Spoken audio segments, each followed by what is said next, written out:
Nevertron, I'll break it down into a couple of different area. Legos have become one of the largest exporters of the ivory in the world. Live in a third world nation where your votes will get stolen if you can vote there at all.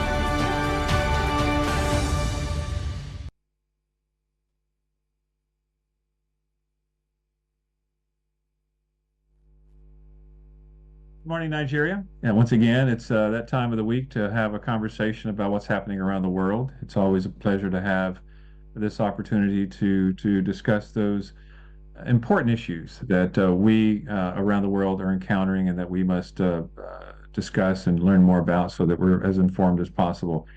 I just want to take a couple of quick minutes and talk about some global issues, and then we'll be joined by Joe Trippi, who Joe, I'll say more about him when he gets on the air, but Joe is a long-term friend, but I will tell you that when it comes to American politics, and I say global politics, Joe is one of the smartest men I've ever known. I don't say that just to blow his ego up. He doesn't have an ego, but he's just really a phenomenal individual who will give us amazing insight to what's happening in the United States. But, as we're seeing around the world, there's a lot happening. I mean, one thing I want to talk about Mother Nature for a second. There was just another, earlier this week or last week, there was another earthquake in Los Angeles. We're seeing more and more earthquakes around what they call the Ring of Fire, and all my friends in LA are getting really concerned about it's a big one coming. In California, not only in California, but in Japan, they're talking about is a big one coming. So, we talk about earthquakes and earth-shattering things that are happening around the world, but, Mother Nature, let's never forget that she is ultimately in charge. Just like every woman in the world, they're ultimately in charge, but she definitely is ultimately in charge. We need to be watching that. And the other thing we need to be watching as well is what's happening in space.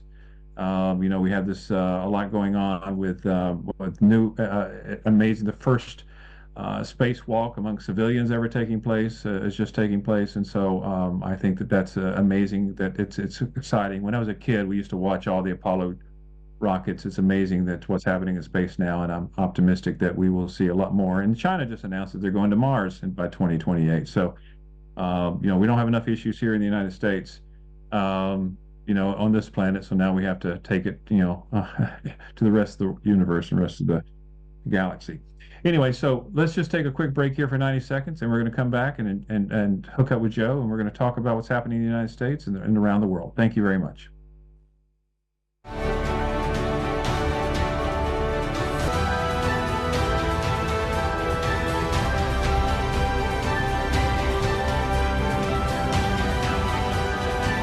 what we've always maintained.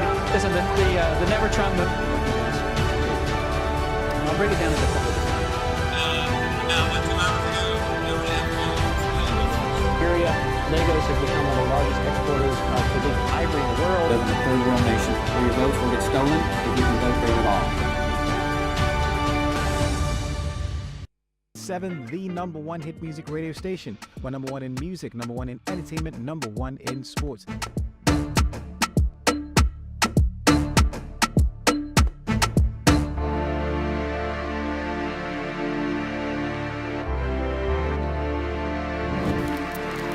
Let's be honest.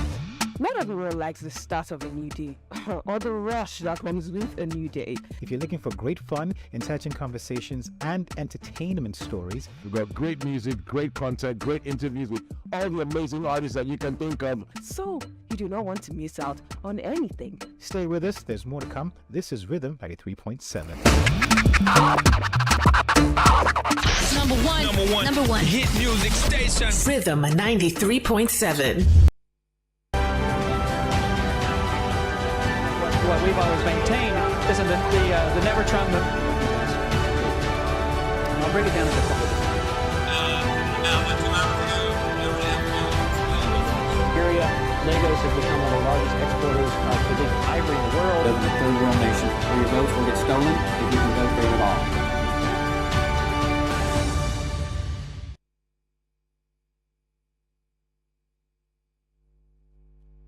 Welcome back to Around the World with Dane Waters. Today Nigerians are very lucky. They don't have to listen to my rambling all day long or for the next 30 minutes. We're very lucky and honored to have with us Joe Trippi. And Joe Trippi is Yeah, I don't want to say he's a Democratic strategist, but he's a political strategist. I mean, he knows everything about all sides of the parties in the United States and around the world. An award-winning author, knows more about social media than I'll ever know, and how to win the campaigns. And we'll talk more about these things as we come up. But hey, Joe, thanks. Welcome for being on the show. Thanks for being on the show today.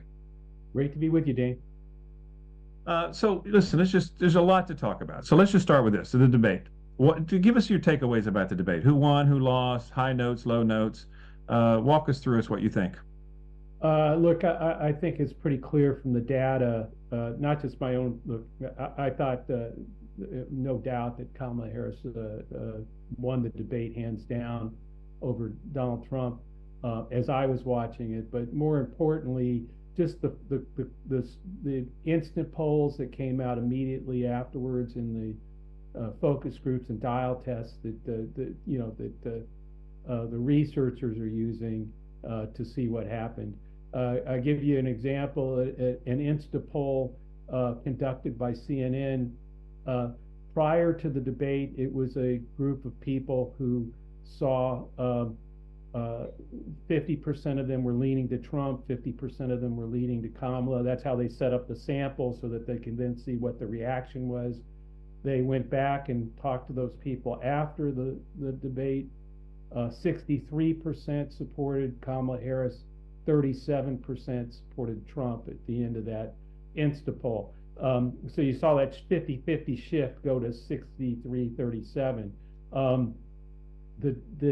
The same thing occurred in dozens of focus groups and dial testing that researchers used to get feedback on how things moved. It was clear from every one of them, despite what Donald Trump says, because now he's claiming that he won the debate by a massive amount. I will see, because we're probably a few days away from real in-depth polling to see what moved, but it was pretty clear that the debate, I think, went to Kamala Harris, that Trump was just actually got caught sort of doubling down on a lot of things that are moving voters away from him right now. And then, of course, the interesting thing was minutes after the debate ended, Taylor Swift endorsed Kamala Harris. She's probably bar none. I mean, I don't know what other celebrity has the passionate following, particularly with young women in America, if not around the world, than Taylor Swift. And I think her endorsement, on top of the performance that Kamala Harris provided at the debate, I'm pretty sure we're going to see some movement towards Kamala Harris, pulling a little bit. I don't think there's going to be a huge shift, but a little bit of a shift towards her, and giving her a big advantage over Trump moving forward with so few days left. Well, it's funny you bring up Swiftie. My son Mason, who he decided to go to a Taylor Swift concert. He says it's one of the best concerts he ever went to. So yeah. She's loved by all. But let's talk about the actual polling. We hear about polling. Listen, when Trump beat Hillary Clinton, the poll said that Hillary should win, and Trump won. I mean, when you talk about polling, where do things actually stand? I mean, also in the United States, for Nigerians to understand, is that it's not like you have to win the popular vote. You have to win because of the Electoral College. And in your opinion, where do we stand? Is it going to be close as of now, or do you think that you think there's going to be a runaway either way? Look, first of all, in terms of the polling, I think a lot of pollsters have overcompensated. They're worried that we didn't quite get enough of that Trump vote in our polling samples in 2016. So they've now gone the other way a little bit, and I think sort of oversample or don't get their samples right. So I don't think it's as close as the polls say. It's tight for sure. But then, as you point out, Dane, to describe this for Nigerians, the Republican Party has only won the popular vote, the national popular vote, once. um, since like the year 2000 or even prior to that. I mean, and it was when George W. Bush was running for re-election was the only time that they won the popular vote. Democrats have won it every time. Even Hillary Clinton defeated Trump on the national vote by millions and millions of votes. The way our system works is each state awards gets so many votes in the electoral college. And so I guess the way to best describe it for Nigerians is, yes, somebody can win Lagos State and its electoral votes, but someone else can win some of the smaller states, Nigerian states, and they could add up to more than even the biggest Nigerian states. So you could win like Lagos and Kano, and with lots of votes, but lose smaller states by only 2 votes or 3 votes. And in the end, the person who won the smaller states wins. That's what happened with Donald Trump in 2016. There's always a fear of that because that's the only way a Republican can win, is to win that way. And right now there are 6 or 7 smaller states, smaller than California, for instance, and some of those states that Kamala Harris will surely win, that are pretty close, like only a point or 2 or even a tie. And how those votes were affected by the debate or by Taylor Swift. But, after Taylor Swift, Dane, endorsed Kamala Harris, we now have the government's website has reported that hundreds of thousands of people immediately registered, went to the site that she told people to go to register to vote. So even a bunch of people registering in these states could make a difference. I think people underestimate what that endorsement might do on top of the debate performance. But we'll see. It's going to be a very close race. Well, it's interesting. I had a friend, a female, wrote me a message the other day. And now in her tagline, she's signing it "childless cat lady." Yeah. So that whole phrase is. That's what Taylor Swift had. The picture was her with her cat, and then she in her endorsement, and then of course Elon Musk on X basically promised to take care of her and her cats. I mean, it was the Trump people are doubling down on this whole cat,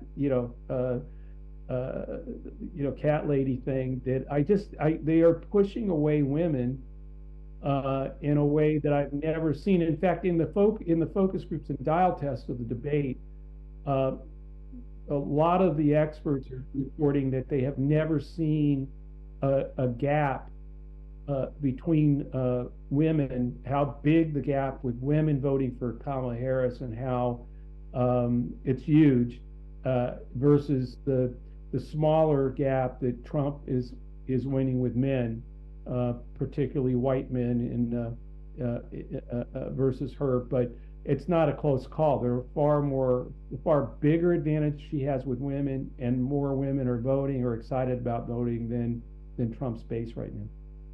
A lot of people always talk about, the vice presidential pick doesn't really matter in an election. Do you think that the whole issue with J.D. Vance about the whole childless cat lady is actually having an influence, a negative influence on the Trump campaign?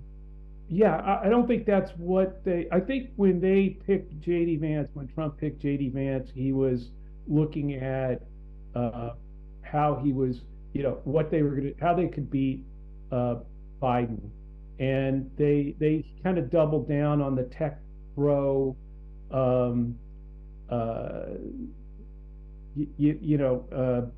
just J.D. Vance's opposition to women's reproductive freedom.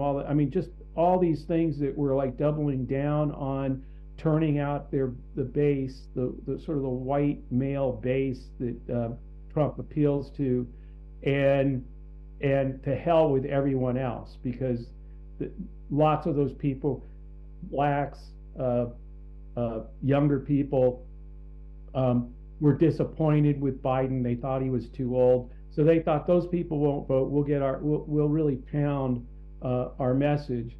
And that's why they picked J.D. Vance. And the problem was, well, like a week or two later, it wasn't Joe Biden, it was Kamala Harris.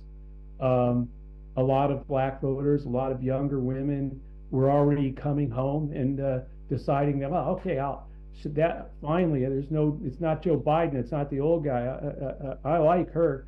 And now and so he went out and kept pounding the drum on, childless cat ladies, and now I think that, they're out there with the new lie that Haitian immigrants are in Ohio eating our pets, our cats, and our dogs.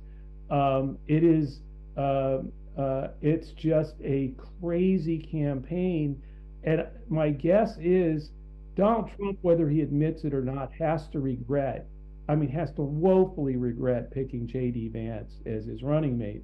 I think we saw that. You may have seen that when McCain picked Sarah Palin.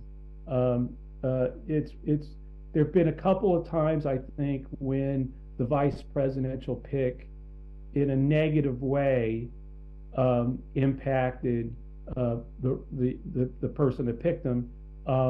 And this one, I think Donald Trump is losing a lot of votes because, in a lot of ways, J.D. Vance kind of puts a little bit more fuel on Trump's fire. I mean, the part of that fire that turns people away, that makes them think, well, no, that's going too far. J.D. Vance is always going too far, and that just makes it tougher for Trump to ever close that gap, I think. Well, listen, we have a lot to talk about. We have to take another quick break here. So, Nigeria, let's take another quick break, and we'll be right back to talk to Joe Trippi. Thank you very much.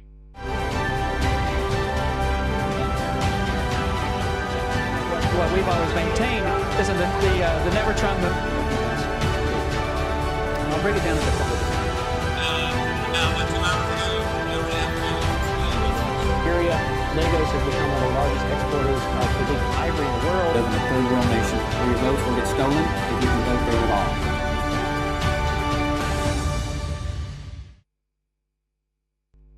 Well, welcome back, Nigeria, to Around the World with Dane Waters. We are honored today to have Joe Trippi with us from the United States. Thanks again, Joe, for being with us. So let me ask this quick question. Everyone thought, we had Hillary Clinton, and now we have Kamala Harris. I mean, people say, well, is America ready for a female president? I mean, how would you respond to what is the difference between Hillary's campaign and Kamala's campaign, and Americans' feeling about a female president?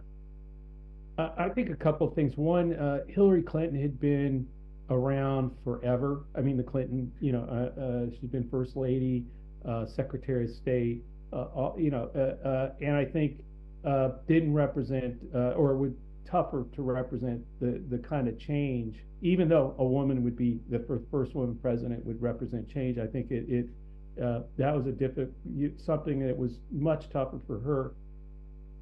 Kamala Harris, in a lot of ways, yes, she's been vice president for 3 years, but she hasn't been around that long nationally. She was in the Senate for a few years before she became vice president. And I do think it's Trump that represents kind of the old, tired. People are starting to talk to him about him being the boring candidate. Back in 2016, he was the new kid on the block. No one ever seen anything like it. It was weird. Hillary was sort of the sort of older, tired. The thing that people were kind of like, oh gosh, I've seen her so many times.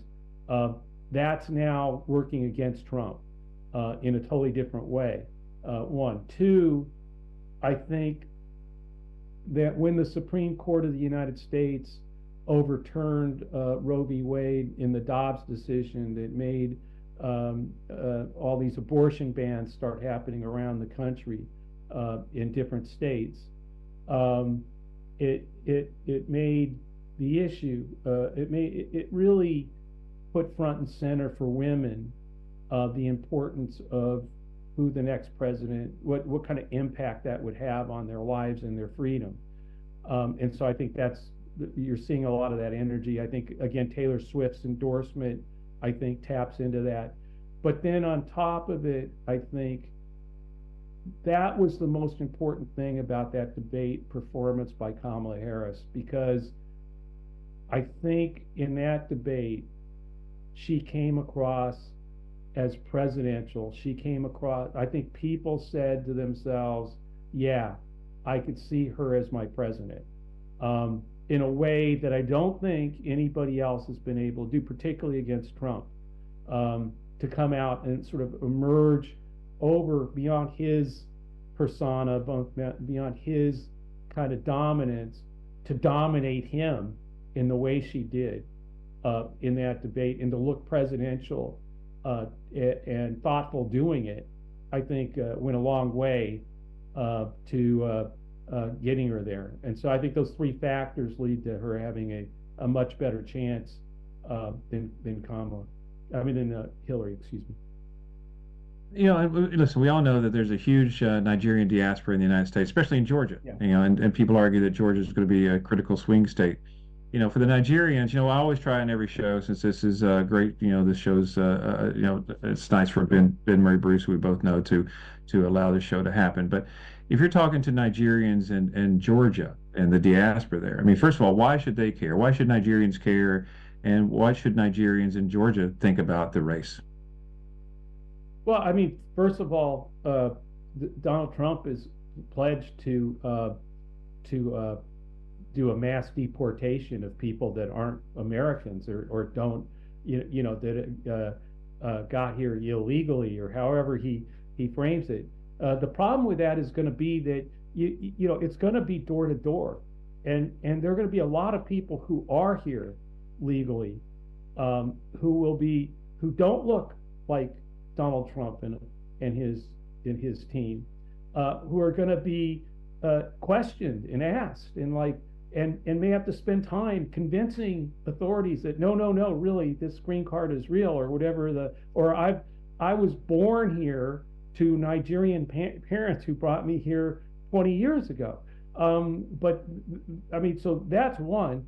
Two, look, if you want, look, we all know that corruption is rife in governments around the world, and I you know, if you want, I think it's clear to me that as a Nigerian, that Donald Trump engenders that. He will work with Putin and Xi and go, you know, and make sure that anybody who they can reach in Nigeria in government to do their bidding with a little bit of money here, regardless of what that does to the people of Nigeria, he won't care. He doesn't care about any of that. He doesn't care about anybody in the United States, let alone Nigeria or Africa, so on the continent. So you know, look, I just think that this isn't a close call, and I think so. You know, like I also think that it's not just that. I think you have to look at what's happening with Elon Musk and X. I mean, all these, because Nigerians use those platforms as well, and there's a lot of propaganda that'll be used, that'll be turned on in a way that Trump will take advantage of, I think, to get what he wants out of Nigeria, not anything to help Nigeria. Well, let me ask you, it's funny, it's interesting you brought up the whole thing about the social media. I mean, listen, you really are the you know, a social media guru. I can't think of a better way to say it. I mean, you literally wrote the book on how all this stuff works early before any of us ever thought about it. You know, we just saw in the United States where the U.S. government has, you know, once again, you know, arrested several people associated with Russia and their disinformation campaigns. You know, we know that China's involved, North Korea's involved. I mean, being the guy, the you know, online social media guy that you are, I mean, Do you have any regrets about social media and where it is now? Do you think what can we do to try to restore it? I mean, Well, what's the future of that? I'm glad you asked that because I started an alternative to X called Says Us, SEZ dot US, dot us. Says Us, that I think gets to the kind of social media that Nigeria, that democracies, people who want to build a community of insightful argument, disagree, yeah, but insightful and civil argument. And so I look out all my Nigerian friends, go check says SEZ.us out. Sign up for the beta. It's about to launch. But we can't keep building castles to one man who makes all the rules, and then we're all held hostage on X to his whims or his negative algorithms that are designed to tear democracy and community down. So no, I'm not happy with what's happened to social media, and I think we all can change it. And I think a lot. I know because a lot of Nigerians follow me on X. I think together we can build something that's much better and does and gets a lot more done for the community in Nigeria, in the United States, anywhere where we build democracy instead of letting social media tear it down, make division, and separate us from each other. Listen, Joe, I really, really appreciate it. Sadly, the show is never long enough. There's so much for us to talk about. Any last final words before we go? No, seriously, I love, I love Nigeria. I've spent a lot of time trying to help make a difference there. And look, if people, I have a podcast, That Trippy Show. If you Google it, you can listen there to more if this is interesting to you. But please do check out SEZ.us. I think you'll find it something that'll be helpful. Appreciate it. Well, I'll definitely look out for it. Anyway, thanks a lot. Thanks again for Nigeria, and we will see you next Tuesday at 9:15 in the morning. Thanks a lot, and goodbye.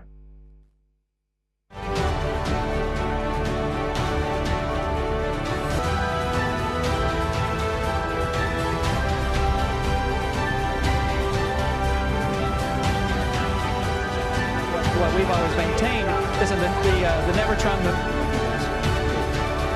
I'll break it down a bit. Nigeria, Lagos has become one of the largest exporters of the ivory in the world. Live in a third world nation where your votes will get stolen if you